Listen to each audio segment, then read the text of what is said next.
Walang hiyaan na tayo, ha? Kapal ng mukha mo. Pagsalitaan mo, anak ko, may paglalagyan ka din sa akin. Oh, kalma. Oh, kalma.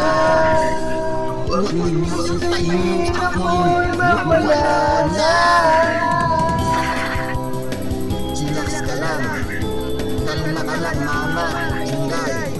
Kasama yan mga ganyan sa ating buhay. Ganyan ang buhay ng tao sa mundo. Relax. Gusto ninyo bastusan? Sige. Walang hiya ako. Ilabas mo ang tapang mo.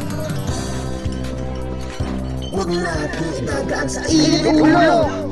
Hindi maaayos ang gulo. Lalong magkakagulo-gulo. Parehong may mali ang magkabilang kampo. Dala ng espiritu lang ng alak kasi yan.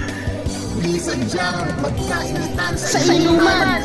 Pumasok ang demonyo sa kanilang isipan. Ang alak ay inilagay sa ulo, imbis na sasakyan. Maling-mali. Tama lang ng RH yan. Yan ang malaking pagkakamali ng mga tama nyo. Idaan natin sa mahinahon, maayos na usapan. Magkakapamilya tayo at magkakaibigan. Magbabarkada. Isang dugo. Mga anak ng Diyos.